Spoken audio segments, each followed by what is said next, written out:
여러분, 오늘 아침에 일어나서 뭘 하셨나요?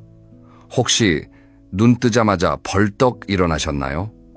아침 식사 전에 운동부터 나가셨나요? 건강을 위해서 물을 벌컥벌컥 마셨나요? 만약 이 중에 하나라도 해당되신다면 오늘 이 영상은 반드시 끝까지 보셔야 합니다.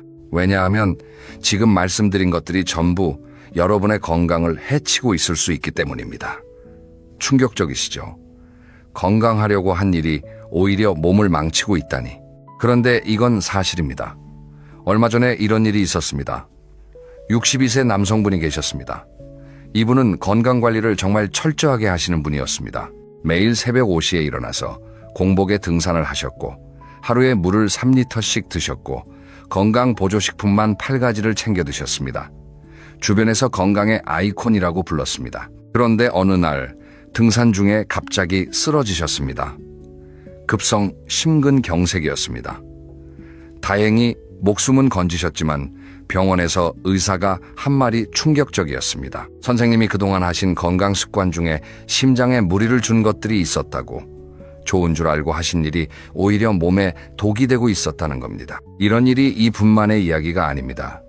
우리 중장년층 대부분이 건강을 위해서 하고 있는 습관 중에 실제로는 위험한 것들이 숨어 있습니다.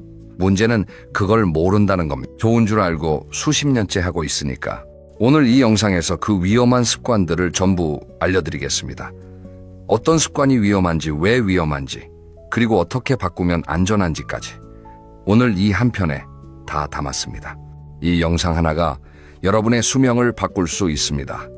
끝까지 함께 해주세요. 자, 그러면 첫 번째 이야기부터 시작하겠습니다. 왜 중장년층에게 습관이 특히 위험한지 이 근본적인 이유부터 짚고 넘어가야 합니다. 여러분, 젊었을 때를 한번 떠올려 보세요. 그래서 20, 30대 때는 밤을 새워도 다음날 출근할 수 있었습니다. 라면에 소주를 먹어도 속이 멀쩡했습니다. 운동을 무리하게 해도 하루 자고 나면 괜찮았습니다. 그때는 몸이 다 받아줬습니다. 젊은 몸은 회복력이 뛰어나니까요. 조금 무리해도 알아서 복구가 됐습니다.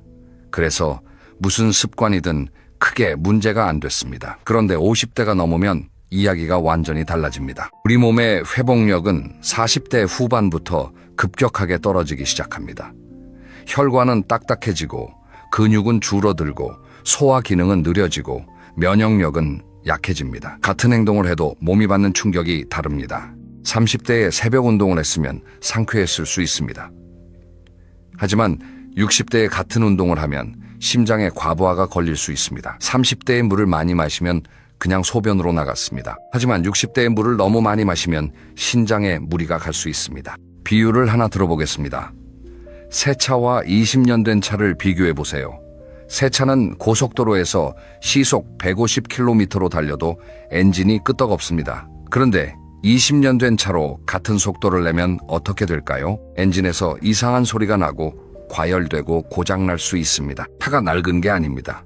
20년 동안 열심히 달려온 차니까 그에 맞는 운전을 해줘야 하는 겁니다. 우리 몸도 마찬가지입니다. 50년, 60년 동안 열심히 일해온 몸이니까 그에 맞는 관리를 해줘야 합니다.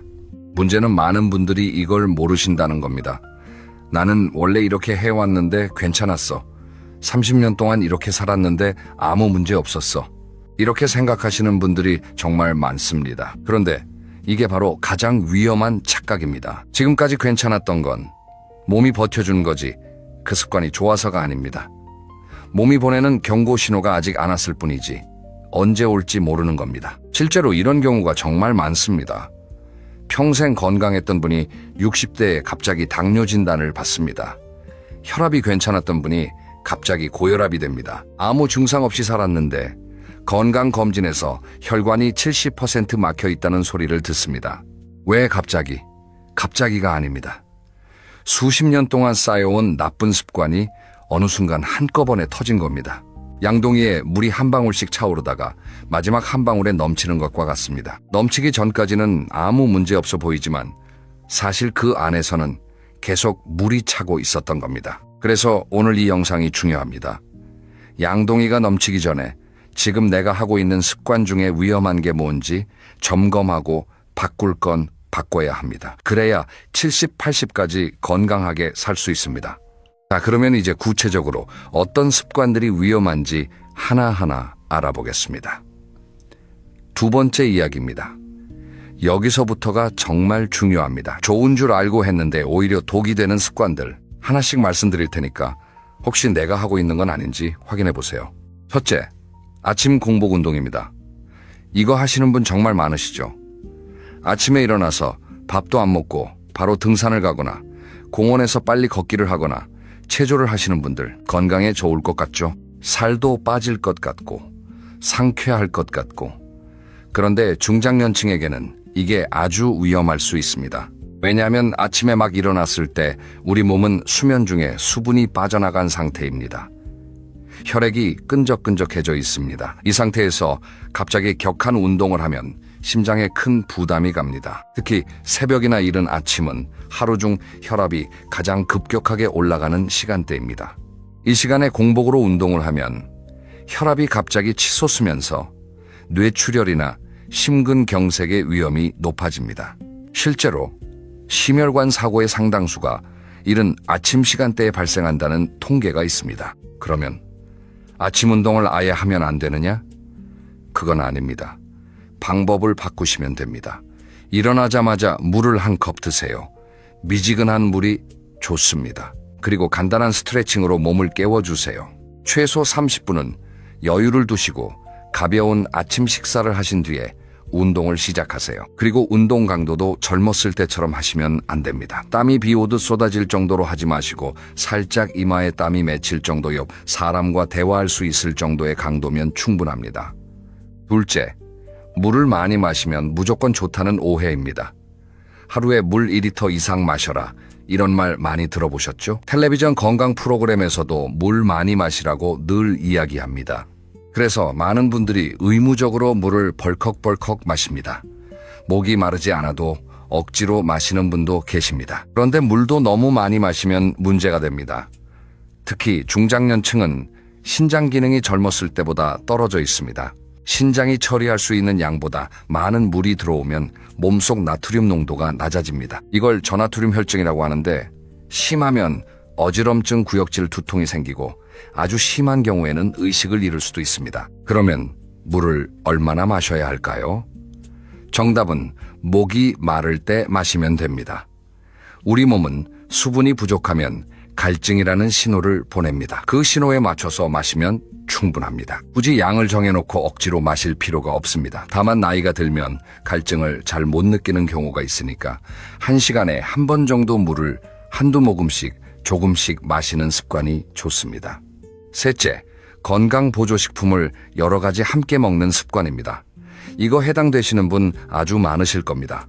비타민 C, 비타민 D, 오메가3 루테인, 칼슘 프로바이오틱스 홍삼 이것저것 합치면 하루에 먹는 알약이 10개가 넘는 분들도 계십니다. 건강을 위해서 챙겨 먹는 건데 이게 왜 위험하냐고요? 문제는 건강보조식품끼리 또는 건강보조식품과 처방약 사이에 상호작용이 생길 수 있다는 겁니다. 예를 들어 오메가3는 혈액을 묽게 만드는 효과가 있습니다. 그런데 혈압약 중에도 혈액을 묽게 만드는 성분이 들어있는 게 있습니다. 이 둘을 같이 먹으면 혈액이 너무 묽어져서 작은 상처에도 피가 잘 멈추지 않을 수 있습니다. 또 칼슘과 철분을 같이 먹으면 서로 흡수를 방해합니다. 돈 주고 산 건데 몸에 흡수도 안 되고 그냥 빠져나가는 거죠. 건강보조식품을 드시는 것 자체가 나쁜 건 아닙니다. 하지만 반드시 주치의 선생님과 상의하세요. 지금 먹고 있는 약이 있다면 약사 선생님께 내가 먹는 보조식품 목록을 보여드리고 괜찮은지 확인하세요. 그리고 한꺼번에 너무 많은 종류를 먹지 마세요. 꼭 필요한 두세 가지만 골라서 드시는 게 훨씬 안전하고 효과도 좋습니다. 넷째, 매일 사우나와 찜질방에 가시는 습관입니다. 사우나 좋아하시는 분들 많으시죠? 특히 남성분들 중에 거의 매일 가시는 분들이 계십니다. 뜨거운 사우나에 들어가서 땀을 확 빼면 개운하고 몸이 가벼워지는 느낌이 듭니다. 그런데 이것도 중장년층에게는 조심해야 할 습관입니다. 사우나에 들어가면 체온이 올라가면서 혈관이 확장됩니다. 그리고 밖으로 나오면 찬 공기를 만나면서 혈관이 갑자기 수축합니다. 이 확장과 수축이 반복되면 혈관에 상당한 스트레스가 가해집니다. 젊은 사람은 혈관이 탄력이 있어서 괜찮지만 나이가 들어서 혈관이 딱딱해진 분들에게는 이게 위험합니다. 갑작스러운 혈관 수축이 혈압을 급격히 올릴 수 있고 이미 혈관에 문제가 있는 분들은 뇌출혈이나 심장마비로 이어질 수 있습니다. 사우나를 완전히 끊으실 필요는 없습니다. 다만 시간을 줄이세요. 한 번에 10분에서 15분 이내로 하시고 나올 때 갑자기 찬물을 끼얹지 마시고 미지근한 물로 서서히 체온을 내려주세요. 그리고 사우나 전후로 물을 충분히 마셔서 탈수를 예방하세요.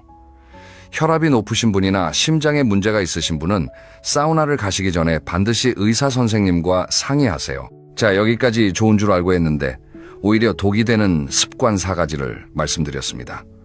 아침 공복, 운동물, 과다 섭취, 건강보조식품 과다, 복용 잦은, 사우나. 이 중에 해당되시는 거 있으셨나요? 하나라도 있으셨다면 오늘부터 바로 바꾸셔야 합니다. 그런데 이게 끝이 아닙니다.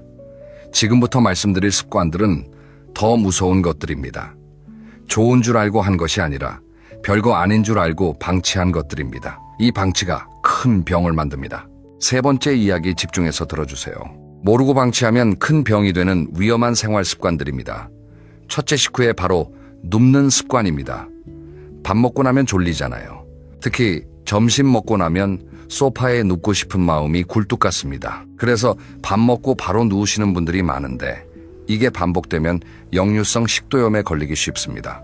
역류성 식도염이 뭐냐면 위에 있는 음식물과 위산이 식도로 역류하는 병입니다.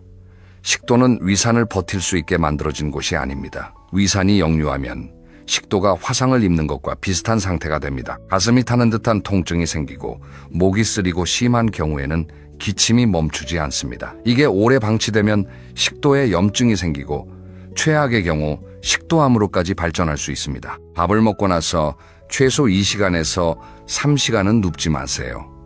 바로 눕고 싶은 마음을 참기 어려우시면 식후에 가벼운 산책을 하세요. 10분에서 20분 정도만 천천히 걸으시면 소화도 잘 되고 졸음도 사라지고 혈당 관리에도 도움이 됩니다. 식후 산책은 여러모로 좋은 습관이니까 이건 꼭 실천해 보세요. 둘째, 다리를 꼬고 앉는 자세입니다. 이거 무의식적으로 하시는 분들 정말 많습니다. 텔레비전 볼 때, 식탁에 앉아 있을 때, 카페에서 이야기할 때 나도 모르게 다리를 꼬고 있습니다. 그런데 이 자세가 생각보다 몸에 안 좋습니다. 다리를 꼬면 골반이 틀어집니다. 골반이 틀어지면 척추도 함께 틀어집니다. 이게 반복되면 허리 통증, 골반 통증이 생깁니다. 그리고 다리를 꼬면 다리의 혈액순환이 나빠집니다. 한쪽 다리가 다른 쪽 다리를 누르고 있으니까 혈관이 눌려서 피가 잘 안 통하는 겁니다. 이게 오래 지속되면 하지정맥류, 그러니까 다리의 혈관이 울퉁불퉁하게 튀어나오는 병이 생길 수 있습니다. 이미 혈관이 좋지 않은 중장년층에게는 특히 위험합니다. 해결 방법은 간단합니다. 의식적으로 다리를 꼬지 않도록 노력하세요. 처음에는 자꾸 잊어버리실 겁니다. 그럴 때마다 또 꼬고 있었네 하고 바로 풀어주세요. 양발을 바닥에 나란히 놓고 앉는 게 가장 좋은 자세입니다. 오래 앉아 계실 때는 30분에서 1시간마다 한 번씩 일어나서 가볍게 몸을 풀어주세요. 셋째, 잠을 줄이면서 버티는 습관입니다. 이건 특히 중장년 남성분들에게 많습니다. 나는 5시간이면 충분해. 잠이 많은 건 게으른 거야. 이렇게 생각하시는 분들이 계십니다. 또 나이가 들면 잠이 줄어드는 게 자연스러운 거라고 생각하시는 분들도 있습니다. 그래서 4시간, 5시간 자면서 아무렇지 않은 척 하시는 거죠. 그런데 수면 부족이 치매 위험을 높인다는 사실 알고 계셨나요? 우리가 잠을 자는 동안 뇌에서는 아주 중요한 일이 일어납니다. 낮 동안 뇌에 쌓인 노폐물을 청소하는 겁니다. 이 노폐물 중에 아밀로이드 베타라는 물질이 있는데 이게 바로 알츠하이머 치매를 일으키는 주요 원인 물질입니다. 잠을 충분히 자면 이 물질이 깨끗하게 씻겨 나갑니다. 그런데 잠을 적게 자면 이 청소가 제대로 안 됩니다. 노폐물이 쌓이고 또 쌓이면서 결국 뇌의 기능이 떨어지는 겁니다. 중장년층에게 필요한 수면 시간은 하루에 7시간에서 8시간입니다. 최소 6시간은 자셔야 합니다. 잠이 잘 안 오시는 분들은 잠자리 환경을 한번 점검해 보세요. 방이 너무 밝지 않은지, 텔레비전이나 휴대폰을 자기 전에 보고 계시지 않은지, 카페인을 오후에 드시지 않았는지, 이런 것들만 조절해도 수면의 질이 많이 좋아집니다. 잠은 게으른 게 아닙니다. 뇌를 청소하는 시간입니다. 잠을 줄이는 건 뇌 청소를 포기하는 것과 같습니다. 넷째, 참는 습관입니다. 특히 소변을 참는 분들이 많습니다. 뭔가에 집중하고 있으면 화장실 가는 게 귀찮아서 참습니다. 외출 중에 화장실 찾기 번거로워서 참습니다. 밤에 자다가 소변이 마려워도 일어나기 귀찮아서 참습니다. 이게 반복되면 방광에 문제가 생깁니다. 소변을 자주 참으면 방광이 계속 늘어나 있는 상태가 됩니다. 이게 반복되면 방광 근육의 탄력이 떨어져서 나중에는 소변을 제대로 못 보게 될 수 있습니다. 또 소변을 오래 참으면 세균이 번식해서 방광염이나 요로 감염에 걸리기 쉽습니다. 특히 여성분들은 요로 감염에 더 취약하니까 소변을 참는 습관이 있으시다면 꼭 고치세요. 소변이 마려운 느낌이 들면 바로 가세요. 참지 마세요. 외출할 때는 미리 화장실 위치를 확인해 두시는 것도 좋은 방법입니다. 밤에 자다가 마려우면 귀찮아도 일어나서 다녀오세요. 그 몇 분이 귀찮아서 방광 건강을 망치면 나중에 훨씬 더 불편해집니다. 다섯째, 이건 가장 위험한 습관입니다. 통증을 무시하고 견디는 겁니다. 어디가 좀 아프면 에이, 쉬면 낫겠지, 나이 들면 다 아픈 거야, 이러면서 넘기시는 분들이 정말 많습니다. 특히 남성분들이 이런 경향이 강합니다. 아파도 병원에 안 가시려고 합니다. 병원 가는 걸 유난 떠는 것처럼 생각하시는 거죠. 그런데 우리 몸이 보내는 통증 신호는 경고등입니다.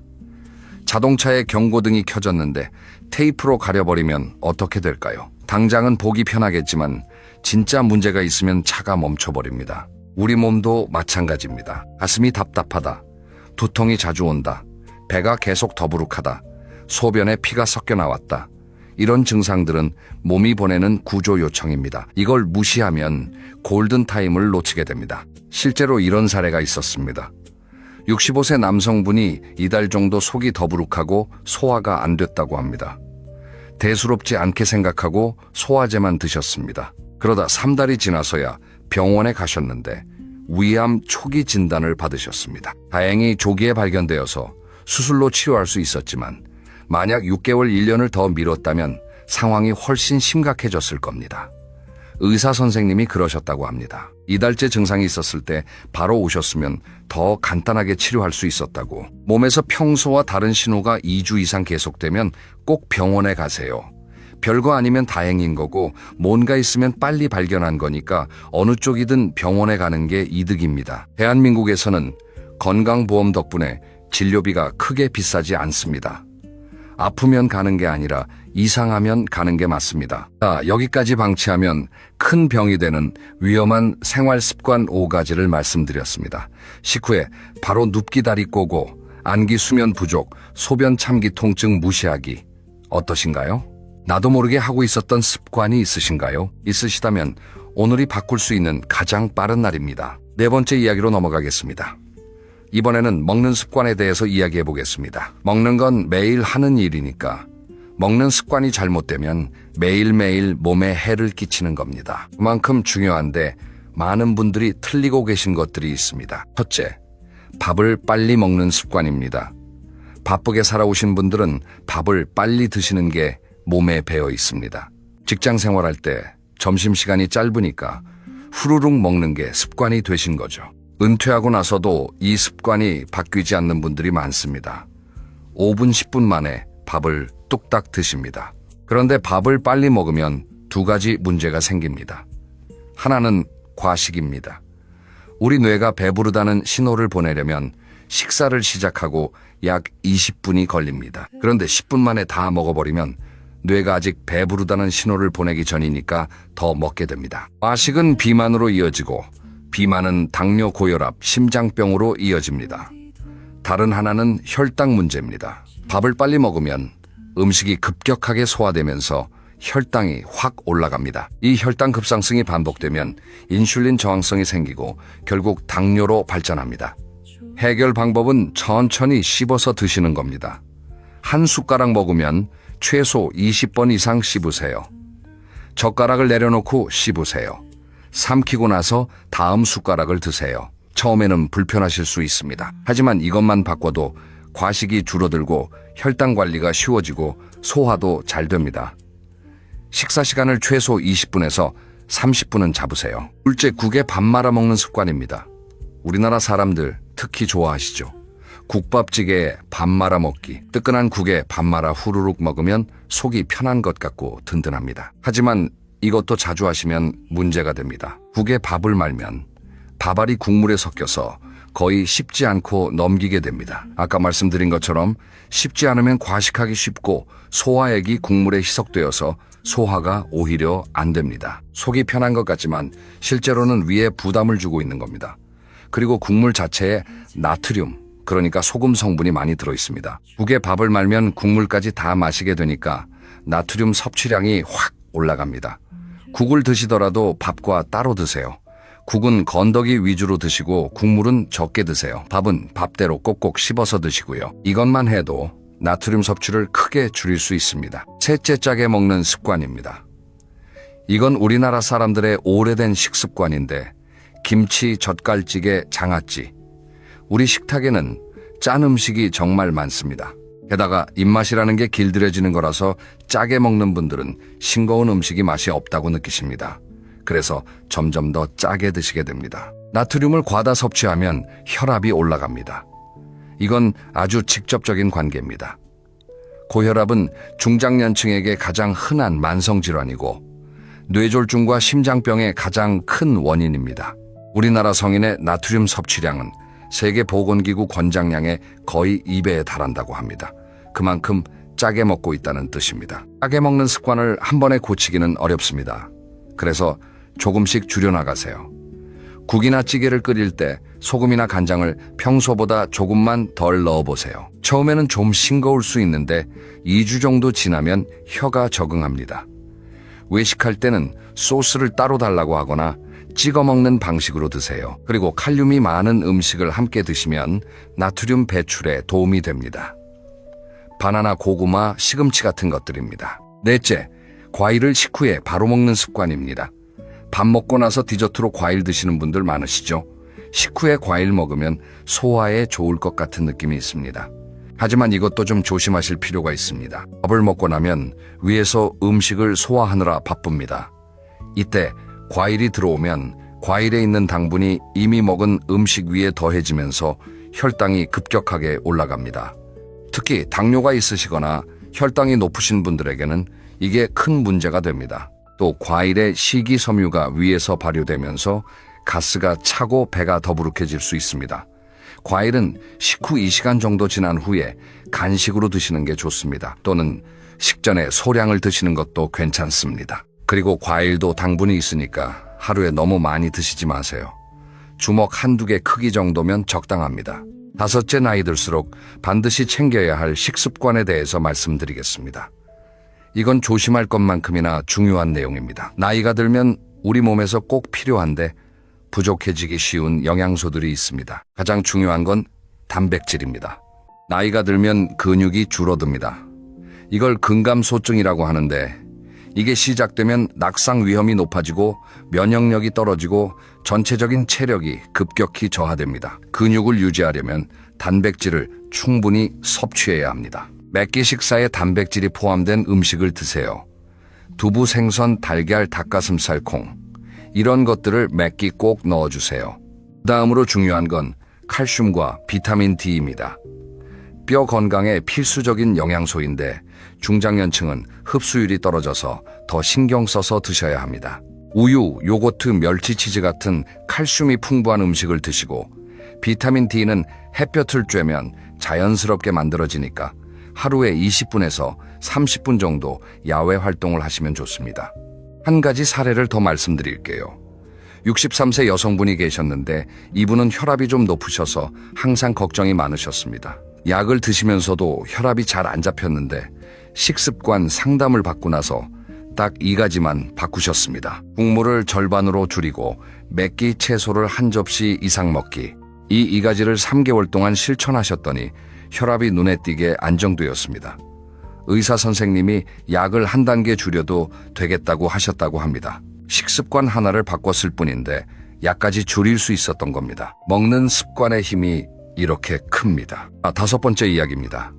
지금까지 위험한 습관들을 알아봤으니 이제는 오늘부터 당장 바꿔야 할 습관 5가지를 구체적으로 정리해드리겠습니다. 이 부분은 실천편이라고 생각하시면 됩니다. 하나하나 따라 해보세요.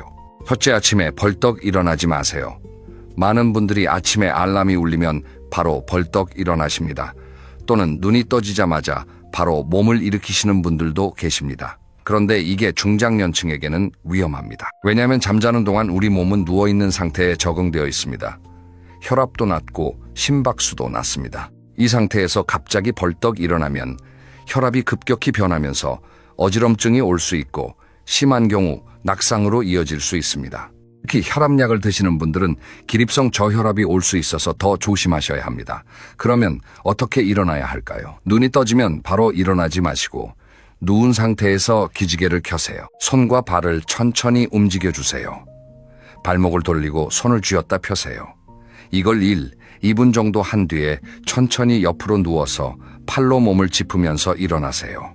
일어난 뒤에도 바로 걷지 마시고 침대에 30초에서 1분 정도 앉아 계시다가 천천히 일어나세요. 이 과정이 3, 4분이면 되는데 이 3, 4분이 여러분의 아침을 안전하게 지켜줍니다. 둘째, 운동 시간과 강도를 재조정하세요. 아까 아침 공복 운동의 위험성을 말씀드렸는데 운동 자체가 나쁘다는 게 아닙니다. 운동은 당연히 해야 합니다. 다만 시간과 강도를 나이에 맞게 조절하셔야 합니다. 가장 좋은 운동 시간은 오전 10시에서 11시 사이 또는 오후 3시에서 5시 사이입니다. 이 시간대가 체온도 올라와 있고 근육도 풀려 있어서 부상 위험이 가장 적습니다. 운동 강도는 숨이 살짝 가빠질 정도면 충분합니다. 옆 사람과 이야기를 나눌 수 있는 정도. 이걸 전문 용어로 중강도 운동이라고 합니다. 이 정도 강도로 하루에 30분에서 40분 일주일에 5번 정도 하시면 건강 유지에 충분합니다. 그리고 운동 전에 반드시 5분에서 10분 정도 스트레칭을 하세요. 중장년층은 근육과 관절이 뻣뻣해져 있기 때문에 준비 운동 없이 바로 시작하면 다칠 수 있습니다. 운동이 끝난 뒤에도 바로 멈추지 마시고 5분 정도 천천히 걸으면서 심박수를 서서히 낮춰주세요. 셋째, 잠자는 시간을 사수하세요. 아까 수면의 중요성을 말씀드렸는데 실천 방법을 좀 더 구체적으로 알려드리겠습니다. 매일 같은 시간에 자고 같은 시간에 일어나세요. 이게 가장 중요합니다. 우리 몸에는 생체 시계가 있어서 규칙적인 수면 패턴을 유지하면 잠드는 것도 쉬워지고 잠의 질도 좋아집니다. 잠들기 1시간 전부터는 휴대폰과 텔레비전을 끄세요. 화면에서 나오는 블루라이트가 수면 호르몬인 멜라토닌 분비를 방해합니다. 대신 조명을 어둡게 하고 가벼운 책을 읽거나 잔잔한 음악을 들으세요. 카페인은 오후 2시 이후에는 드시지 마세요. 커피는 물론이고 녹차에도 카페인이 있습니다. 그리고 저녁에 술을 마시면 잠이 잘 오는 것 같지만 실제로는 수면의 질을 떨어뜨립니다. 알코올이 깊은 잠을 방해하기 때문에 자다가 자꾸 깨게 됩니다.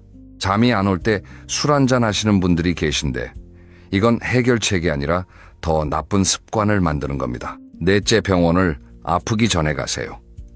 이건 마인드를 바꾸셔야 하는 부분입니다. 우리나라 사람들은 아파야 병원에 갑니다. 하지만 중장년층은 반대로 해야 합니다. 안 아플 때 가야 합니다. 정기검진을 반드시 받으세요. 국가에서 제공하는 건강검진이 있습니다. 20세 이상 성인은 2년에 한 번 일반 건강검진을 받을 수 있고 특정 나이가 되면 암검진도 무료로 받을 수 있습니다. 위암, 대장암, 간암, 유방암, 자궁경부암, 폐암 이런 주요 암들을 조기에 발견할 수 있는 검사를 나라에서 해주는 겁니다. 그런데 검진 대상인데도 안 받으시는 분들이 정말 많습니다. 귀찮아서 무서워서 괜히 병이 나오면 어쩌나 싶어서 이런 이유로 안 가시는 거죠. 하지만 생각해 보세요. 암은 조기에 발견하면 치료할 수 있습니다. 위암의 경우 조기에 발견하면 90% 이상 완치가 가능합니다. 그런데 늦게 발견하면 치료가 훨씬 어려워집니다. 검진 한번 받는 게 귀찮다고 안 가시면 나중에 훨씬 더 힘든 치료를 받으셔야 할 수도 있습니다. 올해 검진 대상이신 분은 꼭 받으세요. 꼭이요. 다섯째, 내 몸의 작은 신호에 귀 기울이세요. 이건 아까도 말씀드렸지만 정말 중요해서 한 번 더 강조합니다. 나이가 들면 몸 여기저기서 크고 작은 신호들이 옵니다. 두통이 잦아졌다, 소변색이 이상하다, 갑자기 체중이 줄었다, 피부에 이상한 점이 생겼다, 밤에 식은땀을 흘린다. 이런 것들이 다 신호입니다. 이 신호들을 무시하지 마시고 기록해 두세요. 수첩에 적어도 좋고 휴대폰 메모장에 적어도 좋습니다. 언제 어디가 어떻게 아팠는지. 이걸 적어두면 병원에 갔을 때 의사 선생님께 정확하게 설명할 수 있습니다. 그리고 같은 증상이 2주 이상 반복되면 반드시 병원에 가세요. 별거 아닐 수도 있지만 혹시 모르니까요. 내 몸은 내가 가장 잘 압니다. 평소와 다르다는 느낌이 들면 그 느낌을 무시하지 마세요. 자, 이제 마지막 6번째 이야기입니다. 습관을 바꾼 뒤에 실제로 인생이 달라진 분들의 이야기를 들려드리겠습니다. 이 이야기들을 들으시면 나도 바꿀 수 있겠다는 용기가 생기실 겁니다. 첫 번째 이야기는 식습관을 고친 67세 남성분의 이야기입니다. 이분은 당뇨 진단을 받고 5년째 약을 드시고 계셨습니다. 혈당 수치가 좀처럼 안 잡혔는데 식습관을 한번 점검해 보기로 하셨습니다. 살펴보니까 문제가 여러 가지 있었습니다. 밥을 빨리 드시고, 국에 말아 드시고, 과일을 디저트로 바로 드시고, 밤에 간식을 자주 드셨습니다. 이분이 바꾼 건 딱 3가지였습니다. 밥을 20분 이상 천천히 먹기, 국물 줄이기, 과일은 식후 2시간 뒤에 먹기. 이 3가지만 3개월 동안 실천하셨습니다. 결과가 어떻게 됐을까요? 공복 혈당이 눈에 띄게 내려갔습니다. 당화혈색소 수치도 개선됐습니다. 담당 의사 선생님이 이 추세면 약을 줄여볼 수 있겠다고 하셨다고 합니다. 이분이 그러시더라고요. 5년 동안 약으로 안 되던 게 먹는 습관 바꾸니까 석 달 만에 됐다고. 진작 이렇게 할 걸 그랬다고요. 두 번째 이야기는 수면 습관을 바꾼 62세 여성분의 이야기입니다. 이분은 만성 피로에 시달리셨습니다. 매일 피곤하고 낮에 졸리고 집중이 안 되셨습니다. 잠을 자도 개운하지 않았습니다. 병원에 가면 특별한 병은 없다고 하는데 항상 피곤했습니다. 나중에 수면 상담을 받으시고 자신의 수면 패턴을 돌아보셨습니다.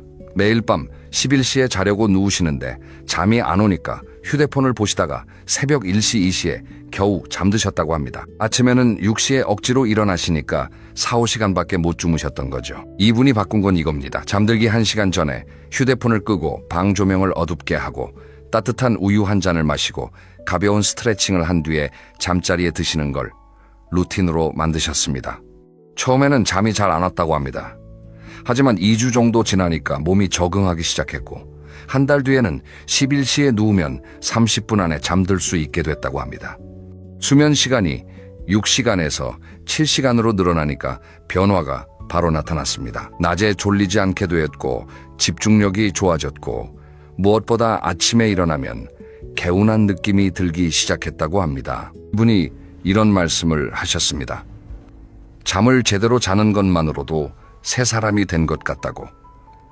피곤한 게 병이 아니라 수면 부족이었다는 걸 이제야 알았다고요. 세 번째 이야기는 부부가 함께 습관을 바꾼 이야기입니다. 60대 후반의 부부인데 두 분 다 건강검진에서 여러 가지 경고를 받으셨습니다. 남편은 혈압이 높고 혈당이 경계치이고 아내는 콜레스테롤이 높고 골밀도가 낮았습니다. 두 분 다 특별히 아프지는 않았지만 수치가 점점 나빠지고 있었습니다. 이 부부가 함께 결심을 하셨습니다. 딱 3가지만 같이 바꿔보자고. 첫째, 저녁 식사 후에 30분 산책하기. 둘째, 국물 반으로 줄이기. 셋째, 밤 10시 이전에 잠자리에 들기. 이 3가지를 6개월 동안 함께 실천하셨습니다. 6개월 뒤 건강검진 결과가 달라져 있었습니다. 남편분의 혈압이 안정되었고 혈당도 정상 범위로 돌아왔습니다. 아내분의 콜레스테롤도 개선되었고 골밀도도 더 이상 나빠지지 않았습니다. 두 분 다 체중도 조금 줄었고 무엇보다 매일 같이 산책하면서 대화가 많아져서 사이가 더 좋아졌다고 합니다. 이 부부의 이야기에서 배울 점이 있습니다. 거창한 변화가 아니었습니다. 식후 산책 국물 줄이기 일찍 자기, 이 3가지가 전부입니다. 그런데 이 작은 변화 3가지가 6개월 만에 건강검진 결과를 바꿔놨습니다.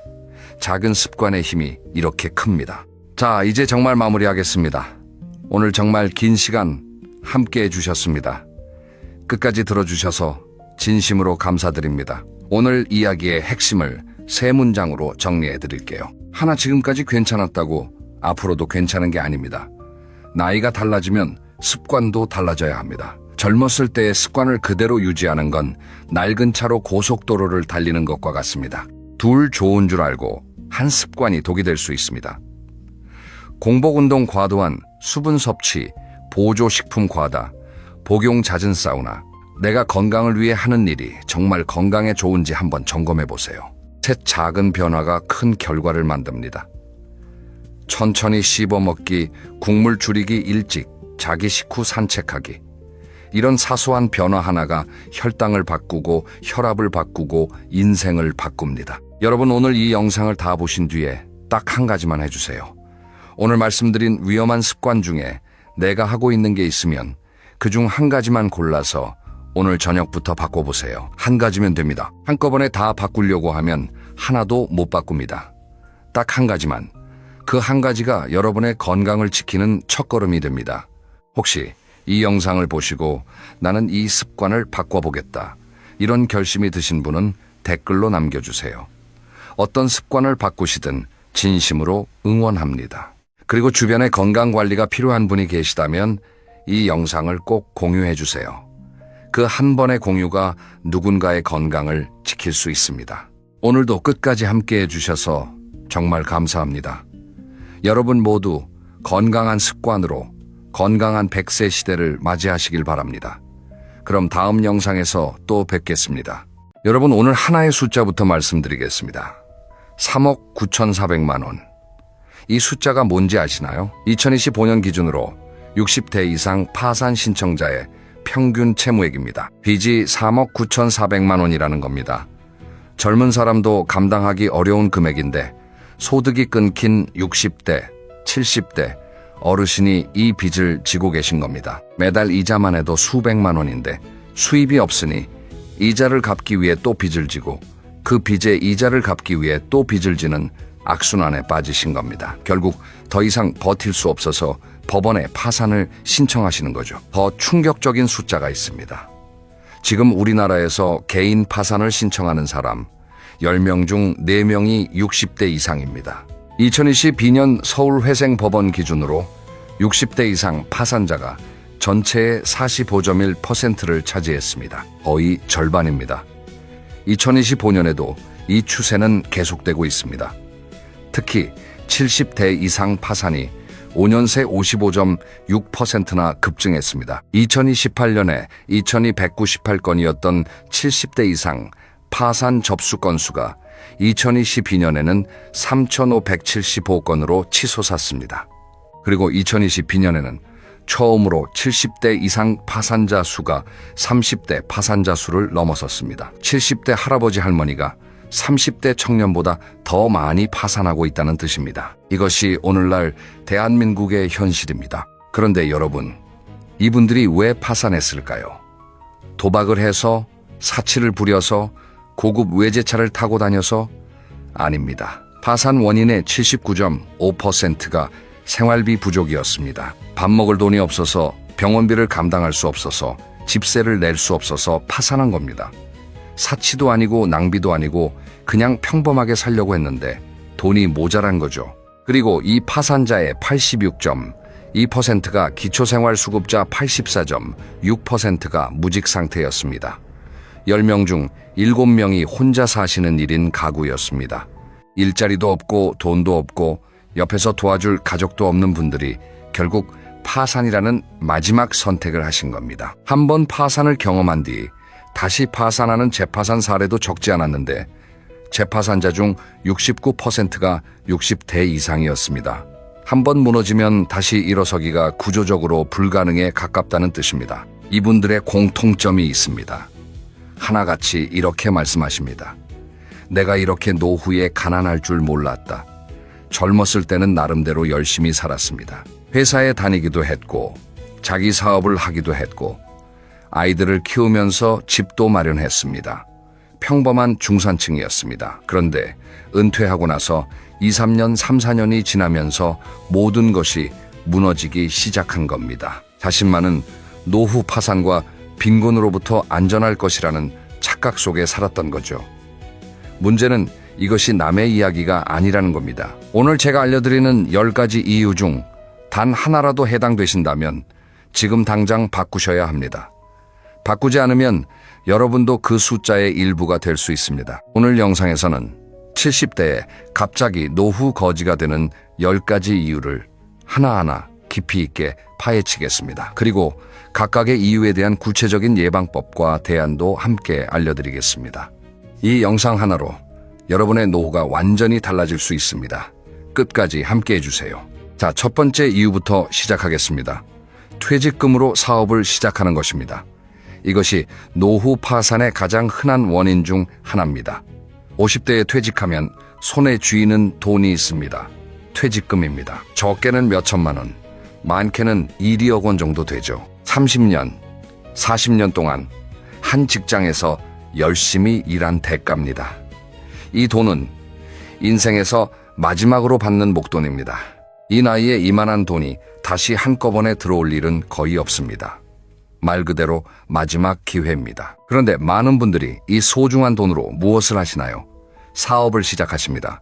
치킨집, 카페, 편의점, 분식집, 세탁소, 식당. 퇴직하고 뭘 할까 고민하다가 그래, 작은 가게라도 하나 차리자 라고 결심하시는 겁니다.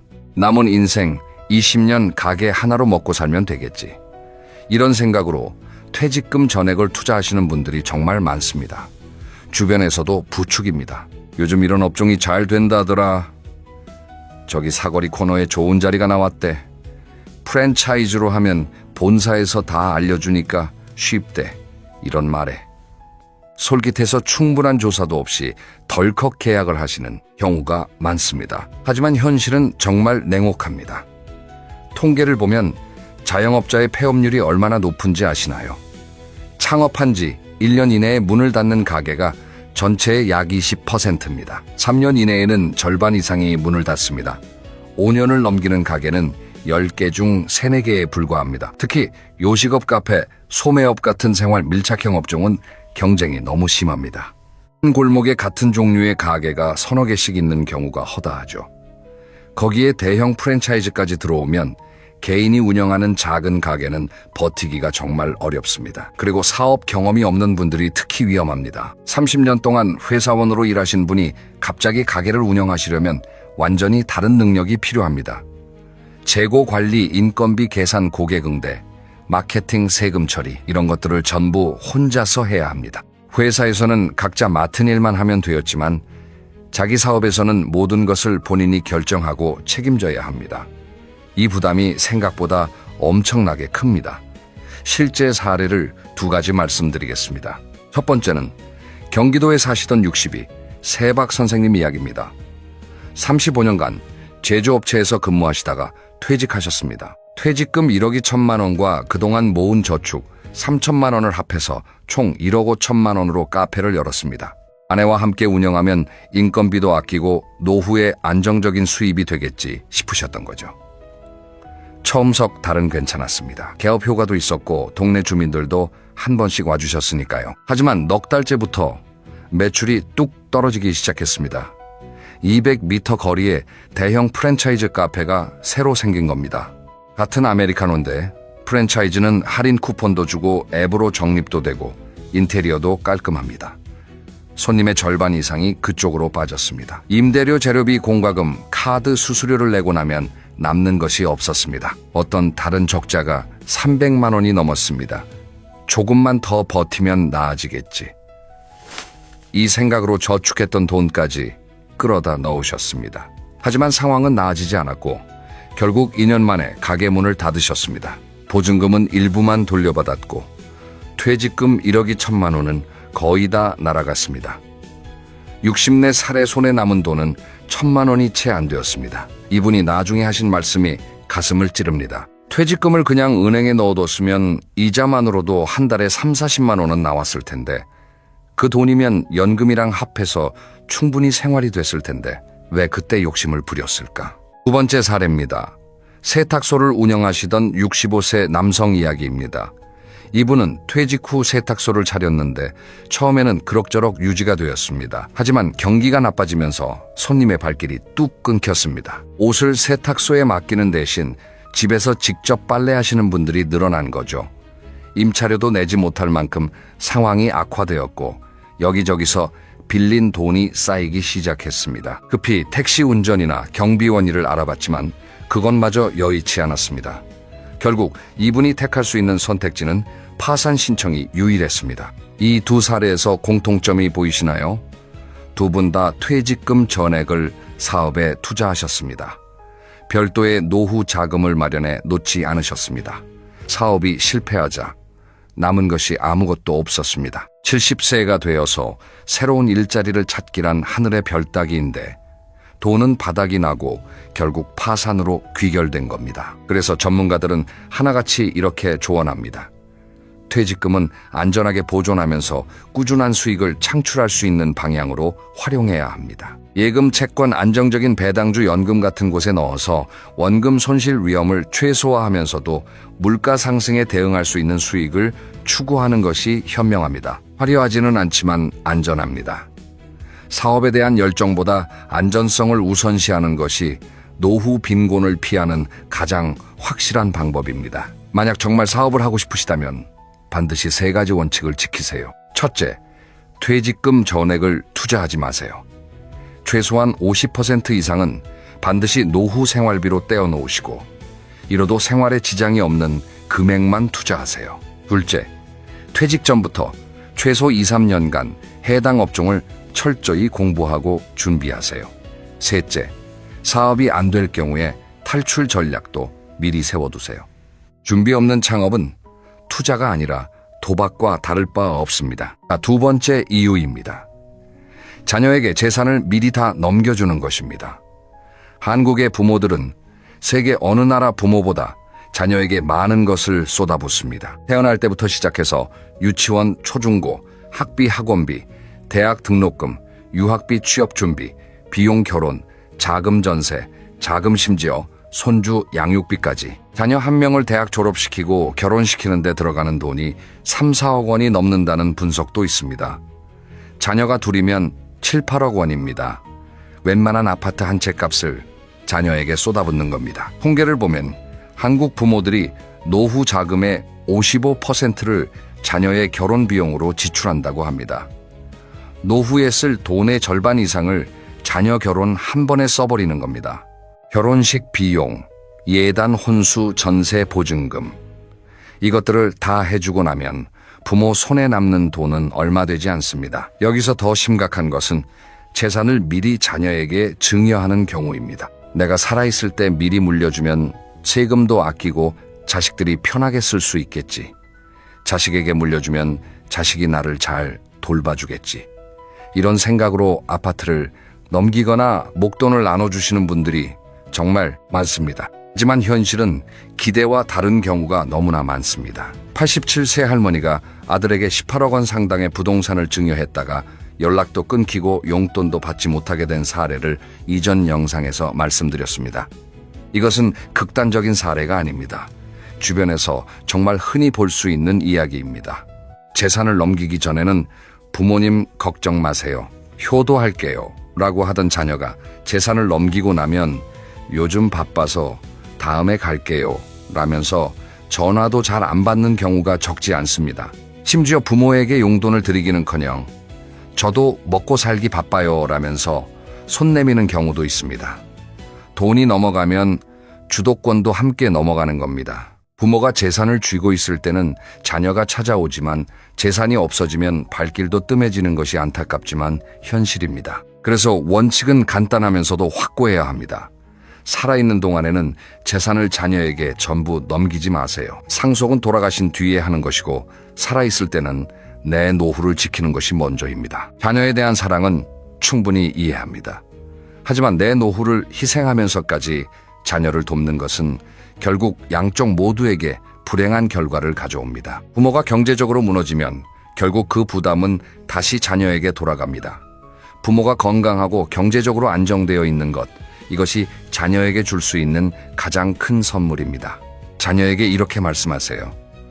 아버지 어머니가 건강하게 잘 살고 있으니 너희는 걱정하지 말고 너희 일에 집중해라. 재산은 나중에 때가 되면 알아서 해놓을 테니까. 이 한마디가 자녀에게는 안심을, 부모에게는 주도권을 지켜줍니다. 세 번째 이유로 넘어가겠습니다. 자녀의 빚을 대신 떠안는 것입니다. 이것은 두 번째 이유와 비슷해 보이지만 훨씬 더 치명적입니다. 재산을 넘기는 것은 내가 가진 것을 잃는 것이지만 빚을 떠안는 것은 내가 없는 것까지 빼앗기는 것이기 때문입니다. 자녀가 사업을 한다고 합니다. 은행에서 대출을 받으려면 보증인이 필요하다면서 부모에게 찾아옵니다. 아버지 도장만 한번 찍어주세요. 사업이 잘 되면 바로 갚을게요. 아들이나 딸이 간곡하게 부탁하면 거절하기가 정말 어렵습니다. 내 자식이 하는 일인데 도와줘야지. 내가 안 도와주면 누가 도와주겠나? 이런 마음으로 연대보증서에 도장을 찍으시는 겁니다. 또는 자녀가 전세를 구하는데 보증금이 부족하다면서 대출 보증인을 서달라고 하는 경우도 있습니다. 자녀의 카드 빚이 쌓여서 대신 갚아주시는 경우도 있고 자녀의 학자금 대출을 부모가 떠안는 경우도 있습니다. 문제는 자녀의 사업이 안 될 때, 자녀가 대출금을 갚지 못할 때 생깁니다. 사업이 실패하면 빚은 연대보증인인 부모에게 고스란히 돌아옵니다. 밀린 대출금만이 아닙니다. 밀린 세금, 밀린 공과금, 임대료까지 전부요. 부모 명의의 집이 경매에 넘어가는 경우도 있습니다. 평생 살던 집을 잃게 되는 겁니다. 이것 때문에 70대에 파산을 신청하는 분들이 실제로 적지 않습니다. 파산 관련 전문 변호사들이 입을 모아 이야기합니다. 사업하는 자녀에게 연대 보증을 섰다가 빚과 밀린 세금을 내지 못해 파산하는 경우가 종종 있다. 가장 안타까운 사례가 부모의 연대 보증 때문에 파산하는 경우다. 더 안타까운 경우도 있습니다. 부모가 진 빚이 자녀에게 대물림되는 것을 막기 위해 스스로 파산을 신청하는 경우입니다. 내가 죽으면 이 빚이 자식들한테 갈 테니 살아있을 때 정리하자. 이런 마음으로 파산을 선택하시는 어르신들이 있습니다. 자녀를 위해 보증을 섰다가 자녀를 위해 파산까지 하시는 겁니다. 이보다 더 가슴 아픈 일이 있을까요? 그래서 기억하세요. 자녀에 대한 사랑과 재정적 보증은 완전히 별개의 문제입니다. 아무리 사랑하는 자녀라도 연대 보증은 절대 서지 마세요. 도장만 한번 찍어주세요라는 말이 여러분의 노후 전체를 날려버릴 수 있습니다. 자식이 부탁하는데 어떻게 거절하느냐라고 하실 수 있습니다. 이렇게 말씀하세요. 아버지도 너를 돕고 싶지만 아버지가 보증 섰다가 문제가 생기면 아버지 노후도 네가 책임져야 한다. 그건 너한테도 부담이 될 거다. 그러니 다른 방법을 찾아보자. 부모가 파산하면 자녀에게도 짐이 됩니다. 부모가 안전한 것이 자녀에게도 가장 좋은 것입니다. 네 번째 이유입니다. 건강을 안내자. 이것이 사실 노후 파산의 가장 크고 가장 무서운 원인입니다. 건강할 때는 돈의 소중함을 잘 모릅니다.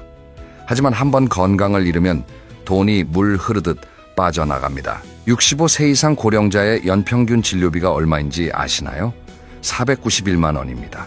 전체 평균 의료비 168만 원의 약 3배 수준입니다. 나이가 들수록 의료비는 기하급수적으로 늘어나는 겁니다. 약값만 해도 만만치 않습니다. 65세 이상 노인 중에서 약을 전혀 복용하지 않는 분은 17.8%에 불과합니다. 10명 중 8명 이상이 한 가지 이상의 약을 드시고 있다는 뜻입니다. 약을 3개에서 4개 드시는 분이 21.4%, 5개 이상 드시는 분도 4.3%나 됩니다. 매달 약값만 수만 원에서 수십만 원이 나갑니다. 당뇨, 고혈압, 심장질환, 관절질환, 암, 이런 만성질환은 한 번 걸리면 평생 관리해야 합니다. 완치가 아니라 관리입니다. 평생 약을 먹어야 하고 정기적으로 검사를 받아야 하고 때로는 입원이나 수술이 필요합니다. 이 비용이 쌓이고 쌓이면 엄청난 금액이 됩니다. 특히 암이나 뇌졸중 같은 중증 질환에 걸리면 수천만 원에서 억 단위의 의료비가 들 수 있습니다. 수술비, 입원비, 약값, 간병비, 재활비, 이런 것들이 한꺼번에 덮쳐오면 아무리 돈을 모아놨어도 버티기 어렵습니다. 2025년 파산 실태 조사를 보면 질병과 입원이 파산의 결정적 계기가 된 사례가 30.2%에 달합니다. 실제 사례입니다. 60대 남성이 90이 넘으신 어머니의 병원비를 감당하지 못해 약 6천만 원의 빚을 졌습니다. 어머니가 오래 사시면서 의료비가 계속 나갔는데 본인 소득으로는 감당이 안 되니까 카드론이나 사금융에서 돈을 빌려서 병원비를 내신 겁니다. 그 와중에 본인도 뇌졸중이 와서 일을 할 수 없게 되었습니다. 일하던 회사마저 경영난에 빠져 월급이 크게 줄었고 결국 파산을 신청하셨습니다. 어머니를 돌보다가 본인까지 무너진 겁니다. 부모님 봉양도 중요하지만 그것 때문에 자기 노후가 무너지면 결국 부모님에게도 더 큰 짐이 됩니다. 70대 택시기사였던 분의 사례도 있습니다. 평생 택시를 모시며 가정을 꾸렸는데 나이가 들면서 더 이상 운전을 할 수 없게 되었습니다. 일용직이라도 구하려고 했지만 그것마저 안 되었습니다. 생계를 위해 생활비 대출을 받았지만 상황은 나아지지 않았고 채무를 돌려막는 악순환에 빠지셨습니다. 결국 치매 초기 진단까지 받으시고 경제활동이 완전히 불가능해지자 파산을 선택하셨습니다. 그래서 건강은 곧 현금이라는 말이 있습니다. 건강할 때는 이 말이 와닿지 않습니다. 에이, 나는 건강하니까 괜찮아. 이렇게 생각하시죠. 하지만 한번 건강을 잃으면 뼈저리게 느끼게 됩니다. 정기적인 건강검진, 꾸준한 운동, 균형 잡힌 식단. 이것들은 단순한 건강관리가 아니라 노후 재정 계획의 핵심입니다. 건강에 투자하는 모든 비용은 미래에 발생할 의료비 폭탄을 막는 가장 효과적인 방어막입니다. 특히 만성질환 예방에 집중하셔야 합니다. 당뇨병, 고혈압, 심장병 같은 만성질환은 평생에 걸쳐 막대한 의료비를 요구합니다. 하지만 이 질환들은 생활습관 개선만으로도 상당 부분 예방할 수 있습니다. 매일 30분 걷기 짜고 기름진 음식 줄이기, 금연 절주. 이런 작은 실천들이 10년 뒤, 20년 뒤의 의료비를 수천만 원 아끼는 것일 수 있습니다. 오늘의 산책 30분이 미래의 병원비 1,000만 원을 대신하는 겁니다. 5번째 이유입니다. 사기를 당하는 것입니다. 이 부분은 이전 영상에서도 여러 번 다뤘지만 노후 파산의 관점에서 다시 한번 강조하겠습니다. 왜냐하면 사기는 한 번으로 노후 전체를 날려버릴 수 있는 가장 파괴적인 원인이기 때문입니다. 보이스피싱 투자 사기, 로맨스 스캠, 이 세 가지가 고령층의 노후를 한순간에 무너뜨리는 대표적인 사기 유형입니다. 보이스피싱 피해액이 2024년에 처음으로 1조 원을 넘어섰습니다. 지난 5년간 누적 피해액은 4조 원을 훌쩍 넘습니다. 건당 평균 피해액은 5천만 원을 넘어섭니다. 한 번의 전화, 한 번의 클릭으로 5천만 원이 사라지는 겁니다. 그리고 고령층이 특히 표적이 됩니다. 왜냐하면 디지털 금융에 익숙하지 않고 퇴직금이나 목돈을 보유하고 있으며 원금 보장과 고수익을 동시에 추구하는 심리를 갖고 있기 때문입니다. 사기꾼들은 이런 심리를 정확히 노립니다. 원금 보장됩니다. 월 10% 수익입니다. 정부 기관에서 보상해 주기로 했습니다. 이런 달콤한 말에 한 번 넘어가면 전 재산을 잃습니다. 코인이나 주식 리딩방 사기도 정말 심각합니다. 이 종목을 사면 100% 오릅니다. 이 코인에 투자하면 한 달에 30% 수익이 납니다. 이런 광고를 보고 가입했다가 퇴직금을 통째로 넣은 분들이 있습니다. 처음에는 소액으로 시작하라고 합니다. 소액을 넣으면 실제로 수익이 나는 것처럼 보여줍니다. 가짜 거래소 화면에서 숫자가 올라가는 것을 보여주는 거죠. 역시 효과가 있구나 싶어서 더 큰 돈을 넣습니다. 그리고 출금하려고 하면 갑자기 수수료를 먼저 내야 합니다. 세금을 선납해야 합니다라면서 추가로 돈을 뜯어갑니다. 이때쯤 되면 이미 수천만 원, 억 단위를 넣으신 상태입니다. 결국 한 푼도 돌려받지 못합니다. 이 세 가지 사기에 대한 예방법은 하나로 요약됩니다. 세상에 공짜 점심은 없습니다. 누군가 고수익을 보장한다면 그것은 사기입니다. 의심이 들면 반드시 가족이나 경찰에 먼저 상의하세요. 30초의 통화가 여러분의 전 재산을 지켜줄 수 있습니다. 6번째 이유입니다. 연금만 믿고 아무 준비를 안 하는 것입니다. 국민연금 내고 있으니까 노후는 괜찮겠지. 퇴직하면 연금 나오니까 뭐. 이렇게 생각하시는 분들이 의외로 정말 많습니다. 하지만 현실을 직시하셔야 합니다. 국민연금을 10년 이상 가입하신 분들의 월 평균 수령액이 얼마인지 아시나요?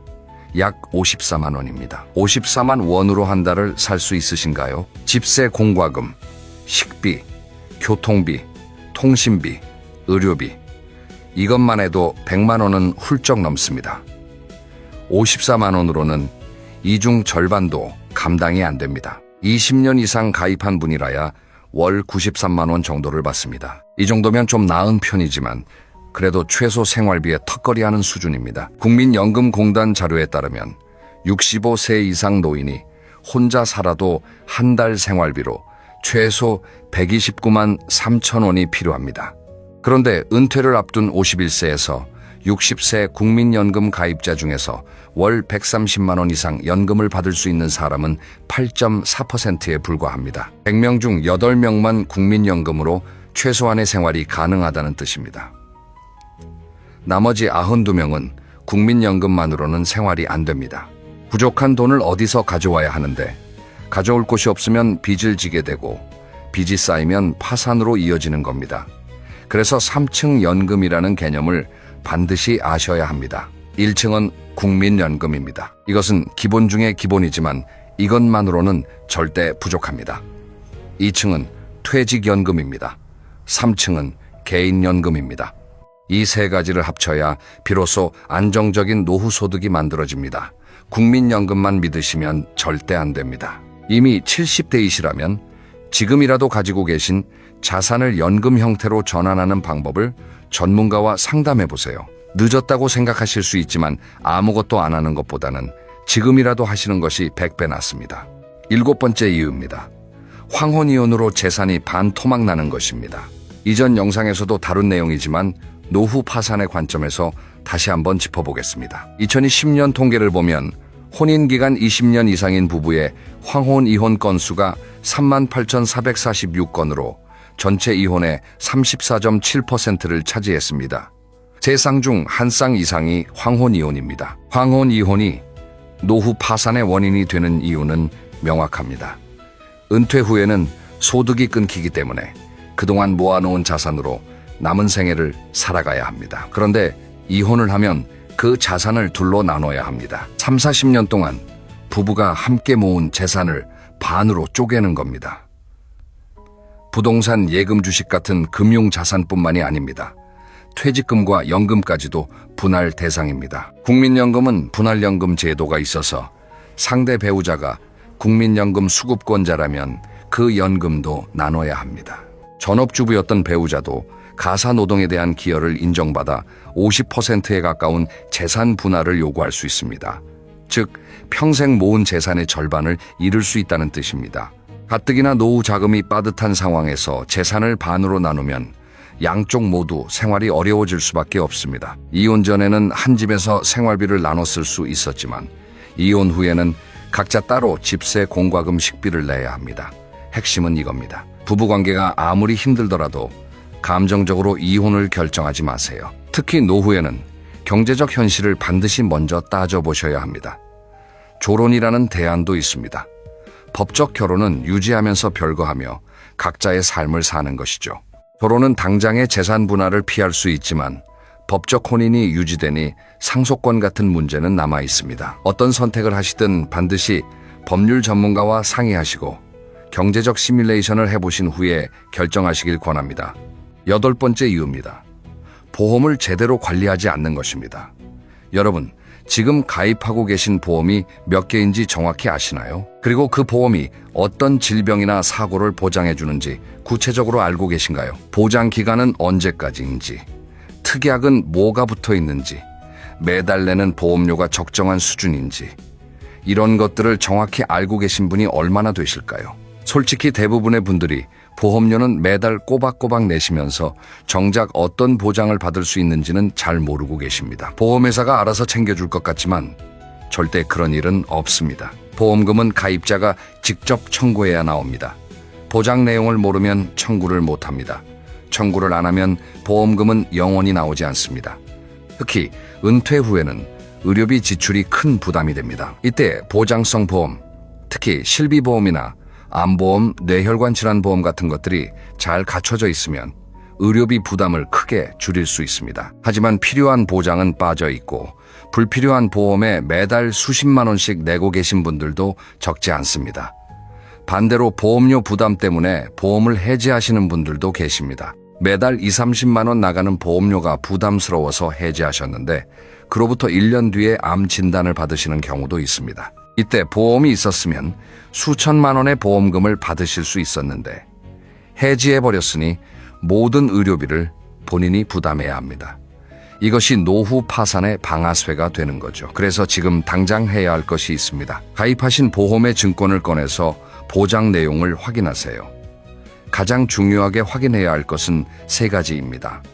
첫째, 내가 가입한 보험이 어떤 질병과 사고를 보장해 주는지. 둘째, 보장 기간이 언제까지인지. 셋째, 보험료가 내 소득 대비 적정한 수준인지. 이 3가지를 확인하시고 필요 없는 보험은 정리하시고 꼭 필요한 보장이 빠져 있다면 보충하세요. 특히 실비보험은 노후에 가장 중요한 보험이니 가능하면 유지하시는 것이 좋습니다. 모르시겠으면 보험 전문 상담사에게 무료 상담을 받으실 수 있습니다. 이 상담 한 번이 나중에 수천만 원의 차이를 만들 수 있습니다. 9번째 이유입니다. 돈이 있다고 과시하며 사는 것입니다. 이 내용은 첫 번째 영상에서 아주 자세히 다뤘으니 핵심만 다시 한번 짚어드리겠습니다. 자산이 있다는 것을 주변에 알리면 3가지 위험이 따라옵니다. 첫째, 사기꾼의 표적이 됩니다. 둘째, 자녀와 친척에게서 돈 요구가 들어옵니다. 셋째, 인간관계가 왜곡됩니다. 모임에서 항상 내가 계산하게 되고 진짜 친구와 돈 때문에 다가오는 사람을 구분할 수 없게 됩니다. 진짜 부자는 보이지 않는 부자입니다. 소박하게 사시면서 자산을 조용히 지키시는 것이 가장 안전한 노후 전략입니다. 동창 모임에서 나 퇴직금 얼마 받았어 하지 마세요. 친척들에게 나 연금 얼마씩 나와 하지 마세요. 입을 닫으시면 통장이 지켜집니다. 이것은 인색한 것이 아니라 지혜로운 것입니다. 마지막 10번째 이유입니다. 아무런 계획 없이 하루하루를 보내는 것입니다. 이게 어떻게 노후 파산이랑 관련이 있어? 하고 의아하실 수 있습니다. 하지만 이것이 사실 모든 문제의 뿌리일 수 있습니다. 은퇴 후에 매일 아침 눈을 떴을 때 할 일이 없으면 어떤 일이 벌어질까요? 처음 한두 달은 쉬는 게 좋습니다. 30년 동안 매일 아침 알람에 깨어나서 출근하셨던 분에게 이 자유는 달콤합니다. 하지만 석 달이 지나고 6개월이 지나고 1년이 지나면 그 자유가 공허함으로 바뀝니다. 아침에 일어날 이유가 없습니다. 어제와 오늘이 같고 오늘과 내일이 같습니다. 하루가 너무 깁니다. 시간을 때우기 위해 텔레비전을 봅니다. 아침부터 밤까지 소파에 누워서 리모컨을 돌립니다. 그러다가 홈쇼핑 채널에서 지금 주문하시면 특별 할인이라는 말에 충동 구매를 합니다. 1번, 2번, 3번 택배가 쌓이고 카드 결제액이 늘어나고 쓸데없는 물건이 집안에 가득해집니다. 심심하니까 친구를 만나 술을 마십니다. 낮술이 시작되고 술자리가 잦아지면 건강도 나빠지고 지출도 늘어납니다. 어떤 분은 도박에 빠지기도 합니다. 카지노, 경마, 경정, 온라인 도박. 조금만 따면 본전을 찾겠지 라는 생각에 빠져서 노후 자금을 탕진하시는 분도 있습니다. 무기력한 상태에서는 판단력도 떨어집니다.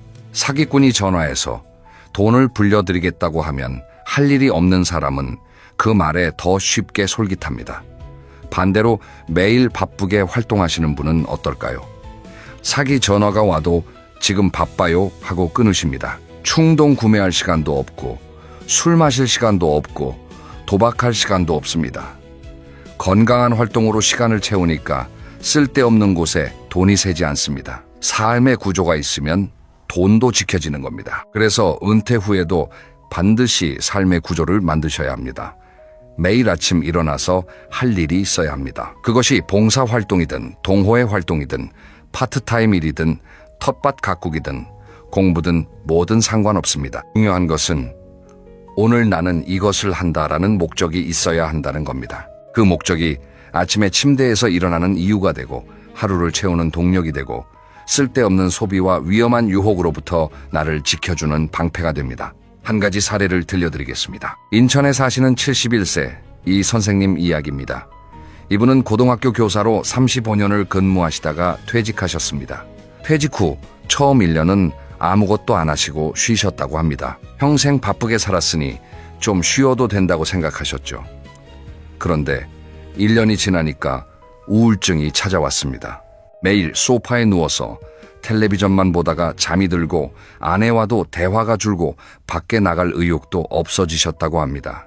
어떤 날은 하루 종일 한마디도 하지 않고 하루가 끝나기도 했습니다. 체중은 10kg이 늘었고 혈압도 올라갔고 밤에는 잠도 잘 안 왔습니다. 그러면서 홈쇼핑에서 이것저것 주문하시다가 한 달에 카드값이 200만 원이 넘게 나온 적도 있습니다. 필요 없는 건강식품, 운동기구, 주방용품, 한 번도 쓰지 않은 물건들이 창고에 가득 쌓였습니다. 그러다가 아내의 강력한 권유로 동네 도서관에서 하는 어르신 대상 역사 강좌에 등록하셨습니다. 처음에는 마지못해 가셨는데 수업을 듣다 보니 재미가 붙으셨습니다.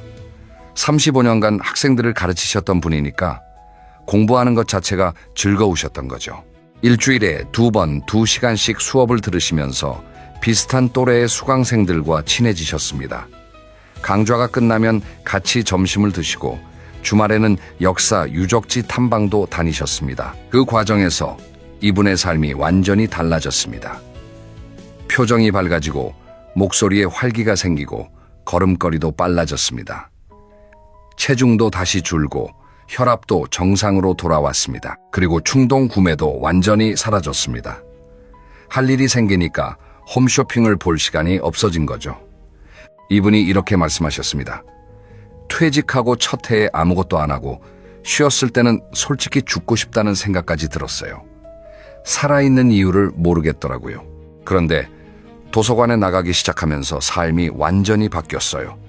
할 일이 있으니까 아침에 눈을 뜨는 게 즐거워요. 만날 사람이 있으니까 외롭지 않아요. 돈도 안 쓰게 돼요. 도서관은 무료이고 강좌 수강료도 거의 안 들고 친구들이랑 점심 먹는 것도 몇천 원이면 되니까 건강도 좋아졌고 돈도 안 쓰게 되고 가족 관계도 좋아지고 일석삼조예요. 이분의 이야기가 보여주는 것이 뭘까요? 삶의 구조가 있으면 건강이 좋아지고 불필요한 지출이 줄어들고 사기에 빠질 위험도 줄어듭니다. 반대로 삶의 구조가 없으면 무기력에 빠지고 충동 소비가 늘고 사기에 취약해지고 건강까지 나빠집니다. 계획 없는 노후는 그 자체가 가장 큰 재정적 위험입니다. 자, 이제 10가지 이유를 모두 말씀드렸습니다. 한번 정리하겠습니다. 잘 들어주세요. 하나, 퇴직금으로 사업하지 마세요. 실패하면 다시 모을 기회가 없습니다.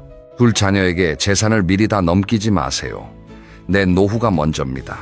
셋, 자녀의 빚의 연대보증 서지 마세요. 사랑과 보증은 완전히 다른 문제입니다. 넷, 건강을 지키세요.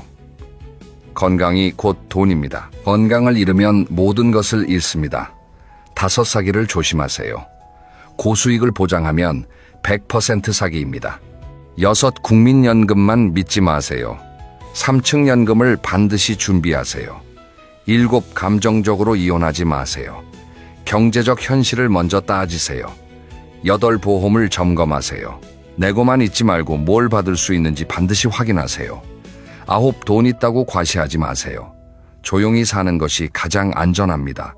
10, 매일 할 일을 만드세요. 계획 없는 노후가 가장 위험합니다. 이 10가지 중에서 당장 오늘부터 실천할 수 있는 3가지를 골라드리겠습니다.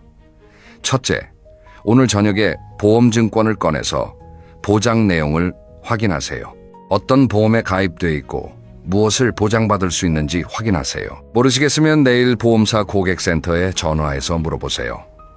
이 전화 한 통이 나중에 수천만 원의 차이를 만들 수 있습니다. 둘째, 가족에게 이렇게 말씀하세요. 나는 연금 받아서 생활하고 있으니 걱정하지 마라. 구체적인 자산 규모는 절대 말하지 마세요. 통장에 얼마가 있는지, 부동산이 몇 개인지, 이런 구체적인 숫자는 배우자와 가장 신뢰하는 자녀 한 명만 알면 됩니다. 나머지 사람들에게는 알릴 필요가 전혀 없습니다. 셋째, 내일부터 할 일을 하나 정하세요. 산책이든 도서관이든 복지관이든 종교 모임이든 동네 경로당이든 뭐든 좋습니다. 거창할 필요 없습니다. 매일 아침 공원을 한 바퀴 도는 것만으로도 충분합니다. 핵심은 집에서 나가는 겁니다.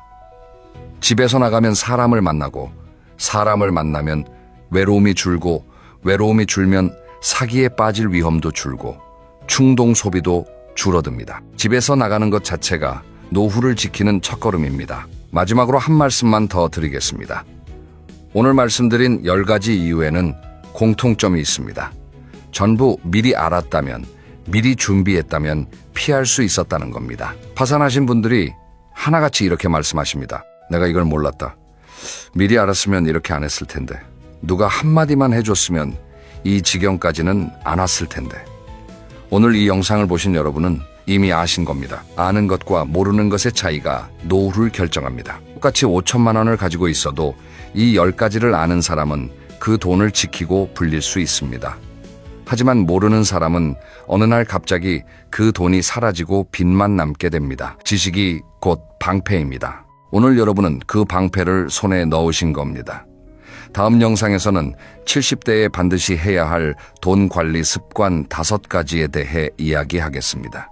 오늘 영상이 노후 파산의 위험을 알려드렸다면 다음 영상에서는 노후를 안전하게 지키는 구체적인 방법을 알려드리겠습니다. 기대해주세요. 오늘 영상이 도움이 되셨다면 좋아요와 구독 부탁드립니다. 알림 설정까지 해주시면 새 영상이 나올 때마다 바로 확인하실 수 있습니다. 그리고 이 영상을 주변의 부모님이나 은퇴를 앞두신 분들에게 꼭 공유해 주세요.